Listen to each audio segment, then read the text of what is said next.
Saudara, terima kasih kerana terus setia bersama rancangan Seisi Keluarga, bicara wara terbaik Forum Perdana Ehwal Islam yang diadakan di Padang Bandaran Parit Buntar, Perak, Darul Ridwan. Dan forum kita dianjurkan oleh Kementerian Pertanian dan Industri Asas Tani dengan kerjasama JAKIM dan RTM. Kita sedang membincangkan tajuk Kusemai Benih Kau Tuai Kasih. Baik, Ustaz Khazim, saya bertanya soalan tadi antara petani, penceramah, juru kamera, bukan apa Ustaz. Saya masih lagi beranggapan kalau kita bercakap ni, yang bawah dengar, kemudian disiar kat TV, orang tengok, selesai, habis dah. Tapi orang yang bertani ni, dia bertali temali Ustaz. Jadi saya nak nak minta Ustaz terangkan supaya bagi semangat kepada anak-anak muda kita ini, jangan tinggalkan sawah, jangan tinggalkan ladang. Kita dengan mudah-mudah saja kita nak berhijrah ke kota dan sebagainya. Anggaplah ini sebagai satu jihad. Ustaz tak? Betul Ustaz? Ustaz sambung dengan lagu Ustaz. Kena jadi menyanyi juga ya. Kena Ustaz, kena. Orang duk tunggu tu. Saya teringat cerita Nujum Pak Belalang. Mereka mengajak ke ladang. Mari kita ke ladang, hoi.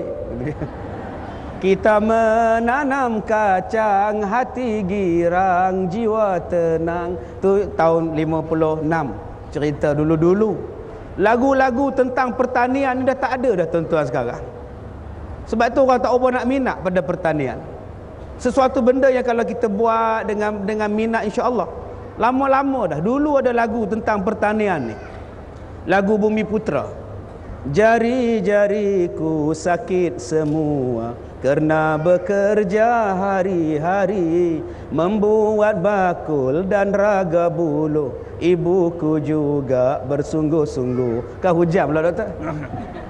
Tuan-tuan yang dirahmati Allah, cuba kita tengok sekarang kebun durian kita. Yang kita sekarang duk makan hasil durian kita, siapa yang tanam? Cuba kita tengok hasil padi kita, sawah bendang kita ni, siapa yang mula-mula buka sawah bendang kita? Cuba kita perhatikan tuan-tuan tentang buah mempelam, buah rambutan yang sekarang kita yang makan hasil-hasilnya ni. Anak-anak muda yang makannya, generasi yang terbaru ini makan. Semua ini adalah ditanam daripada Allah yarham almarhum keluarga kita, datuk kita, nenek kita yang berusahakan, yang sanggup memugar bukit sampai dijadikan kebun durian, kebun buah-buahan, yang sanggup berjalan beratus-ratus batu, beratus kilometer untuk membukakan kebun, membukakan sawah bendang. Hari ini tuan-tuan, kehebatan kita menggunakan nikmat, menggunakan jasa-jasa orang yang dulu-dulu. Cubalah kita fikirkan tuan-tuan, pekerjaan mereka walaupun mereka telah meninggal dunia. Seperti mana kata Ustaz Syukri tadi, mereka sudah tidak ada lagi di atas muka bumi, tetapi mereka masih lagi mendapat pahala. Tiap-tiap kali kita makan hasil buahnya, mereka dapat pahala. Tiap-tiap kali kita menjual buahnya, kita belikan makanan yang lain untuk keluarga kita, mereka yang telah menjadi Allah yarham dapat pahala. Tiap-tiap kali kita turun ke bendang kita pijak di atas sawah bendang kita. Sawah bendang ini adalah telah dibuka, telah dipugar oleh tok nenek kita. Tok nenek kita yang telah menjadi roh itu pun masih lagi mendapat pahala yang berkekalan. Jadi ini tuan-tuan, benda yang sangat penting. Tapi sayang, bila kita sebutkan tentang pertanian, orang tak berapa nak. Pertanian bagi anak muda kadang-kadang menakutkan orang. Takut tuan-tuan. Cuba kita tengok dulu-dulu punya cerita. Kalau tak jadi apa-apa, kamu balik kampung tanam kacang. Itu adalah pilihan terakhir dah. Balik kampung tanam kacang. Asal tanam kacang, balik kampung. Jadi kita dah menjadikan bahawa pertanian ni macam benda yang tak ada apa. Sedangkan pertanian benda yang sangat penting. Hari ni orang tengok pekerjaan yang pakai tie, yang pakai kot hebat. Cubalah tuan-tuan, ada anak dara datang orang Minang. Kami datang nak Minang anak pakcik. Kamu kerjanya apa? Kerja saya tanam betik, buat kebun betik. Kebun betik? Bro. Boleh ke bagi makan anakku bro? Kata dia. Tuan-tuan, subhanallah. Cuba kita tengok di Bido, orang tanam betik. kita tengok di Bido orang tanam jambu batu. Saya duduk di Sungkai daripada tahun 80-an sampai sekarang 2012, masih lagi orang tanam betik, masih lagi orang tanam jambu batu di Bido dan di Tapah. Tak tutup pun tuan-tuan. Tak ada pun dirobohnya, tak ada pun dibuangnya, dibuat benda lain. Menunjukkan bahawa pertanian satu benda yang jangka masa panjang, yang menguntungkan kita. Cuma persepsi kita mengatakan bahawa pertanian ni leceh. Sebab tak boleh pakai kot, tak boleh pakai tie. Kalau begitu apa salahnya pergi ke Bendang pakai kot? Dah nak glamour. Cuma orang kata tak sihat je lah, itu je lah. Sejak bila yang Pak Mat pakai kot pergi Bendang tu? Sejak forum hari tu Ustaz Kazim suruh pakai kot, tu tak boleh nak sihat tuan-tuan.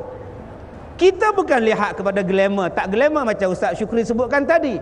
Yang kita lihat ialah hasilnya, yang kita lihat manfaatnya, yang kita lihat keberkesanannya, yang kita lihat daripada sudut agama. InsyaAllah tuan-tuan, pada pusingan yang akan datang saya akan menceritakan tentang pertanian daripada sudut agama. Salah satu keistimewaan orang yang terlibat dengan pertanian, orang ini ialah orang yang bertawakal kepada Allah Subhanahu wa ta'ala. Sehinggalah Nabi kata, kalau ditakdirkan kamu nak tengok kiamat besoknya, di tangan kamu masih lagi ada anak pokok kurma, tanamlah anak pokok kurma itu. Tuan-tuan, di sini mengajarkan kepada kita tentang pentingnya pertanian, kerana dia mendatangkan iman, mendatangkan sifat tawakal kepada Allah Subhanahu wa ta'ala. Wallahu a'lam. Terima kasih Ustaz Kazim. Lepas ni Ustaz, kita pakat-pakat reka lagu pula. Lagu namanya Jambu Batu, Mangga. Dah bagi tahu, lebih kurang tajuk macam tu lah. Ni lagu penakut. Allah, lemih dengarnya. Lagu jenis lagu tu lah. Penakut. Lepas tu Papa Jahat. Allah, saya kadang-kadang pening kepala dah. Tak ada ke macam lagu Hoi? Tak boleh Ustaz, malas menyampah kadang-kadang. Apa tu? Gini Ustaz Syukri, Ustaz, saya bukan Ustaz, kita kena begitu dah. Malaysia ni dia kena terkenal sebagai negara pengeluar produk pertanian. Dia mesti begitu dah, supaya kita boleh berdikari. Kita tidak mengharapkan apa tu import daripada luar. Kita boleh ekspor apa tu daging, lembu, kambing dan sebagainya, ikan dan sebagainya. Saya rasa ini tuntutan yang amat besar daripada sejarahnya begitu, Quran begitu, hadis begitu. Ustaz, tapi traumanya hari ini, ya, saya fikir kalau di kalangan kita umat Islam ini masih lihat perkara ini lekeh, masih tengok apek-apek. Saudara mara saya itulah, yang matanya seperti saya lah, macam tu. Dia bekerja di atas panas matahari, bawa kabel, tuan-tuan dan puan-puan sekalian, kabel elektrik itu. Tengok bagaimana mereka bercucuk tanam, bertanam sayur dan sebagainya. Saya pelik kita tak mau. Saya pelik sangat Ustaz. Sebelum terlambat ini. Dengan sebab itu Kementerian Pertanian dan Industri Asas Tani cuba war-war balik apa tujuan hari apa itu peladang peternak dan nelayan ini. Kalau bukan itu hasrat kita Ustaz. Panjangkan sikit, silakan. Terima kasih saudara pengurusi, rakan panelis, tuan-tuan dan puan-puan yang saya hormati, yang saya kasihi. Kita kadang-kadang pemikiran kita, bila kita sebut soal bertani ni, kita nampak lekeh. Ini kita kena sebut sekali lagi, sebab kita nampak hasilnya kecil. Adakah kalau kita lihat Al-Quran memandangnya begitu? Adakah Al-Quran bila menyebut tentang pertanian, peternakan ni lekeh, ini perkara remeh, ataupun perkara ni suatu perkara yang besar? Cuba tuan-tuan kita semua melihat kisah Nabi Yusuf alaihissalam. Bila Raja Mesir ketika itu bermimpi dengan mimpinya, maka diminta tafsir daripada Nabi Yusuf alaihissalam. Jadi Nabi Yusuf cerita seperti yang disebut oleh Allah Subhanahu wa taala dalam surah Yusuf ayat 47 hingga 48. Qala tazra'una sab'a sinina da'aba fama hasadtum fadharuhu fi sumbulihi illa qalila mimma ta'kulun thumma ya'ti min ba'di dhalika sab'un shidad ya'kulna ma qaddamtum lahun illa qalilan mimma tuhsinun. Maksudnya lebih kurang ataupun kesimpulan daripada maksudnya, Nabi Yusuf menyatakan, hendaklah kamu tanam selama 7 tahun da'abah. Da'abah ni bahasa Arab bersungguh-sungguh. Bukan sekadar tanam biasa. Kita sebut tanam dah. Balik kapur tanam kacang.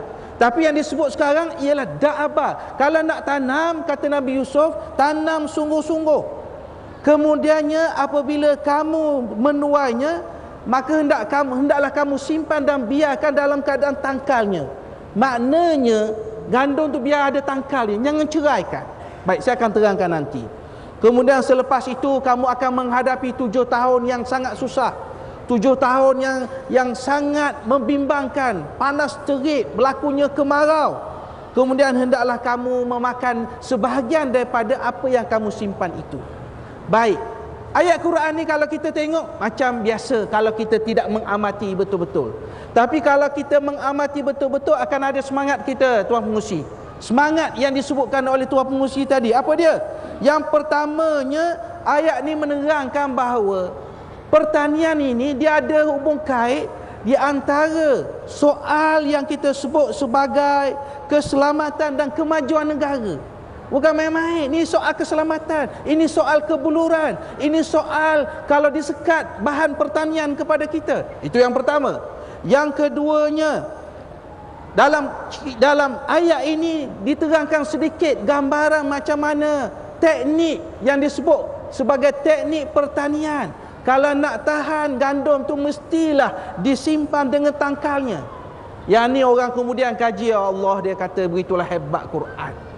Al-Quran cerita sampai begitu kepada manusia. Kalau kamu bertani, kalau kamu menternak, kamu mesti ada ilmu, kamu mesti ada kemahiran.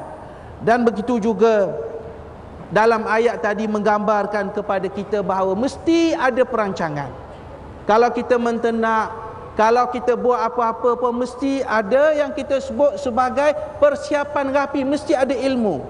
Sebab itu orang-orang barat seperti penulis yang bernama Scott menyebut bahawa masa Sepanyol, masa Spain dahulu, masa Andalusia, diletakkan bahawa waktu itu cara pertanian kita ini paling maju, paling saintifik, paling hebat di dunia. Paling hebat di dunia ketika itu.